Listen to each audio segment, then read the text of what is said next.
kuɓarol tatabol ngol yiɗi mi waddana en information en gi ɗum ɗo circula Cameroon yiɗi tokkanede kosngal mabo kosɗe Nigeria ɓe Ghana en ko larani créugo propre crypto money maɓɓe hamɓe ma. Non deriraɓe banta en daari ministre to Yawal Musa, ministre de télécommunication, deriraɓe o waɗi annonce dow ko larani Cameroon ɗo waɗa dabare créugo propre crypto money maɓɓe. Donc ɓe organise des réunion a mapindi waɗe 15 novembre ɗo ɓe tammi joɗago a Yaoundé ɓe giya lawol ngol ɓe tokkata ngam ɓe gi c'est comme si Cameroon waɗi basakitake ɓeji ɗuɗɗi lanci projet créugo propre crypto money maɓɓe. Min mbino en ka bo e ka wara ka neɓata ɗo ma min mbino on ka onon ngenoɓe minon nastoɓe crypto money c'est comme si min anda ko min gatta ɗum haram ɗum zamba ɗum moye vous allez lire maintenant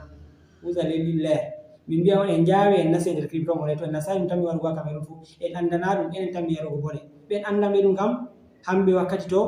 ɗum ɗo créa crypto money ji goɗɗi ɗo ɗiɗo évolue ɗo wakkati on évolution maɓɓe ɓeddata mais enen en giya c'est comme si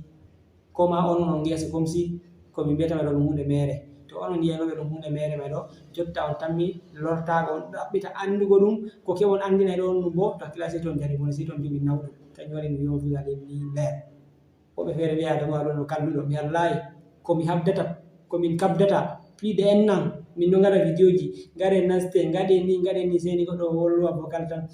faɓɓa wa min kam kujeji mon ɗo newi mi lara on ɗo ngaɗa min kam min ma nastinam lewai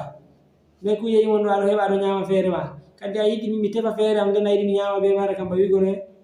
mi tefi feere am kan a semi ñama feere am mi wonima war tefiɗen da lawol keɓal a holli an a perɗo a ila watugo ceede ma taɗe jaɗi majja mi wati ceede am ha feere bref keɗe majji mi alhamdulillahi aɗa waɗi différence ha an ma aɗo wiya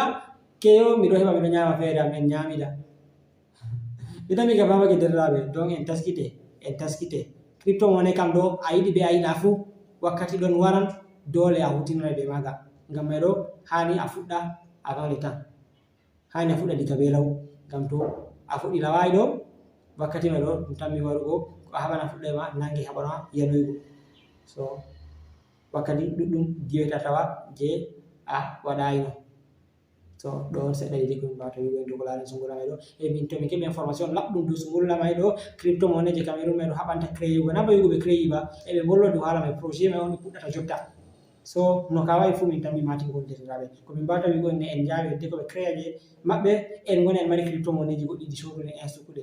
en tammi nanugo belɗum ngam créugo je Cameroon mai tammi créugo to créi ɗo ɓedda évolugo ɗiɗo mai ɗo foti to a wari a yiɗi a soda ɗiya mai ɗo sei to a naftiri be ɗiɗi matoɗa nde soda a yiya ɗum ɗo évolue ɗiɗo man ɗo na a foti wata ɗima ɗi matoɗa ɗo yimɓe to yiɗi sodugo je to sei to sodi ha maɗa nden investisa hatton man ɗo a yiya ɗum keɓal ha maɗa na to en taskite en jawe en sode to kenji feere feere e coins ji sin en investisa nder Zenith coin en investisa nder crypto money ji jurɗi en mbawata investisugo deriraɓe mi tami on paami ɗo on didira kare bolwiɗe amin e non bo nda numéroji amin ɗon di WhatsApp ɗi mbawata matugo min les ɗon o matuɗon nder amin fu timmine on no gatton investition to kenji giɗɗon coɗon ha MetaMask ko ha dedei Trust Wallet vidéo ji ɗon no créirta compte mai no gaɗirta kala ko anduɗa fu ha soda ha no sorita jaɓa dedei ceede maɗa fu ɗum fu ɗum waɗama to on mari haje ton mati min kollay on mabo to mari haje investisugo nder Tron Founder mo matuɗon nder amin fu yerɓanay on ley description e vidéo no garno inscription gaɗo inscription moɗon ha gaɗo paiement moɗon e wakkati to retrait moɗon wari bo o guiday on holla on no gaɗirton retrait moɗon ha soɗon Tron moɗon jaɓon franc CFA moɗon gaton nder jibaji moɗon